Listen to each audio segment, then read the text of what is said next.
नमस्ते। 2 दिन पहले पाकिस्तानी मीडिया ने भारत पर इजराइल को सैन्य मदद भेजने के अनगढ़ आरोप लगाए, जिसके बाद कल विदेश मंत्रालय की प्रेस कॉन्फ्रेंस में जो बातें कही उसका मतलब उन मुस्लिम देशों को समझ में आ गया जो बीते 5 दिनों से मेंढक की तरह टर्राते हुए उछल कूद कर रहे हैं। विदेश मंत्रालय के प्रवक्ता ने भारत द्वारा इजराइल को हथियार देने के सवाल पर कहा कि हमास द्वारा इजराइल पर किया गया एक आतंकवादी हमला है। अभी तक हमसे इस तरह की कोई मदद नहीं मांगी गई है। अगर कोई मदद मांगी जाती है तो भारत विचार करेगा। भारत की सदी हुई भाषा में बहुत कुछ छुपा है, जिसका अभिप्राय कोई भी समझ सकता है। भारत इजराइल पर हुए हमास के बर्बर अटैक को 26/11 जैसा क्रूर इस्लामिक हमला मान रहा है, जहां गैर मुसलमानों का कत्ले आम करने का मुल्लाई षड्यंत्र स्पष्ट है। भारत इजराइल को मदद करेगा और ऐसा करने की उसकी नैतिक जिम्मेदारी है, क्योंकि यह लड़ाई सिर्फ इजराइल की लड़ाई नहीं है, बल्कि मानवता का दानवों के खिलाफ महायुद्ध है। और अब दानवता की सीमाएं भी लांघ चुके हैं। जब तक इनके पिछवाड़े पर नुकीले बम नहीं मारे जाएंगे, इनकी थूथन दबने वाली नहीं है। यह वे दानव है जो इंसानियत का गला रेत कर जश्न मनाते हैं और उसके बाद मुसाफा करते हैं। जो तत्व इनका बचाव, समर्थन या रहम करते हैं वे इनके जितने ही खतरनाक है। इसलिए दानव अंत में भारत की भूमिका को नजरअंदाज नहीं किया जा सकता है।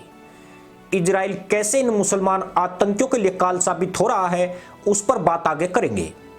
पर पहले ग्लोबल टेररिज्म इंडेक्स की उस रिपोर्ट को देख ले जो आपके रोंगटे खड़े कर सकती है।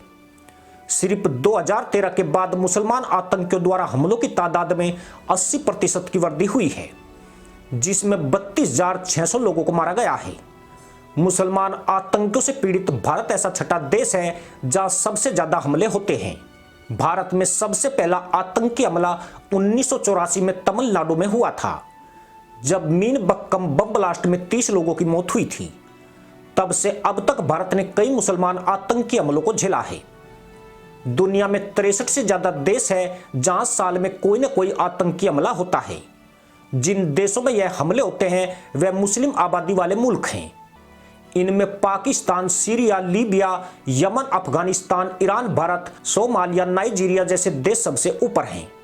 यह देश आतंकियों से भरे पड़े हैं, लेकिन पिछले कुछ वर्षों में इन्होंने विस्तार करके उन देशों को भी निशाना बनाया जहां यह कम संख्या में पाए जाते हैं। France, Germany, Britain, Thailand, Sri Lanka, Nepal जैसे देशों में इस्लामिक आतंकवाद की पाठशाला तैयार हो रही है, जहां मस्जिद, मदरसों और बुरकों की आड़ में आतंकवाद का परचम लहराया जा रहा है। इनकी यह उत्पाती मानसिकता तब है जबकि दुनिया की 2,75,00,000 की मुस्लिम आबादी में हर चौथा मुस्लिम भिखारी है। यही नहीं, दुनिया में सबसे अधिक अनपढ़ भी यही मुस्लिम हैं, जो मदरसों में तो गए लेकिन स्कूल कॉलेज कभी नहीं गए। मुस्लिम धर्मगुरु धार्मिक शिक्षा पर इसलिए बल देते हैं क्योंकि शिक्षा प्राप्त व्यक्ति धर्मांधता से बाहर निकल आता है। इसलिए जो एक बार मजहबी पढ़ाई पढ़ लेता है वह बाद में कितना भी उच्च ज्ञान हासिल कर ले, उसकी आतंकी मानसिकता खत्म नहीं हो पाती है। यही वजह है कि प्रोफेसर से लेकर इंजीनियर तक लोगों का कत्लेआम कर रहे हैं। दुनिया में सिर्फ वेटिकन सिटी ही है जहां एक भी मुसलमान नहीं है, और यहीं पर सबसे अधिक शांति और स्वच्छता है। जानकर हैरानी होगी कि अरब जगत के कुछ मुट्ठी भर देश जो खुद को बहुत अमीर कहते हैं वह गरीब और कमजोर गैर मुस्लिम देशों की कभी भी आर्थिक मदद नहीं करते हैं, जबकि 1 अरब से ज्यादा की मुस्लिम आबादी ईसाई देशों के दान से झूठन चाटती है।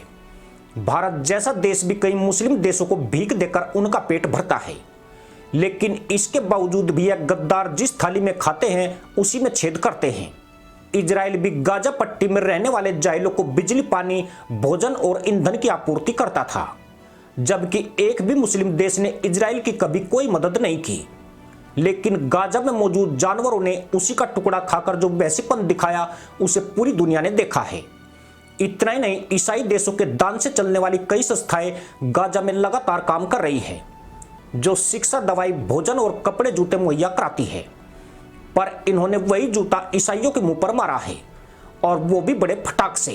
परंतु अब इजराइल ने गाजा पट्टी को दी जाने वाली सारी सप्लाई बंद कर दी है। साथ ही वहां काम करने वाली सभी संस्थाएं भी निकल रही है। यहां तक कि यूएन ने गाजा से शांति सेना को भी वापस बुला लिया है। क्योंकि आतंकियों के बीच शांति सेना की जगह असुर संहारक योद्धा घुसने वाले हैं।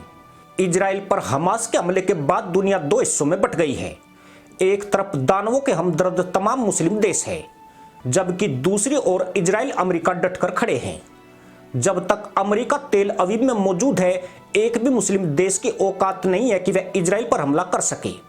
अगर इन्होंने ऐसा करने की गुस्ताखी की तो अनुमान लगाना भी मुश्किल है कि कितने दानवों का अंत हो जाएगा। सबसे बड़ी बात यह है कि इजराइल अघोषित परमाणु संपन्न देश है।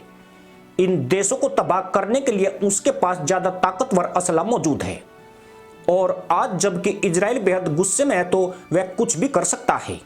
वह उस वक्त तो और भी खूंखार हो जाएगा जब उसे लगेगा कि उसके अस्तित्व पर ही खतरा आ चुका है। इसलिए इन मुस्लिम देशों को तबाह होने से बचना है तो तमाशा देखते रहो। दानव अंत की शुरुआत हो चुकी है और इजराइल इन्हें नेस्तनाबूद करने के लिए पथ पर बढ़ चला है। इसी के साथ अनुमति दोस्तों, जय हिंद, वंदे मातरम।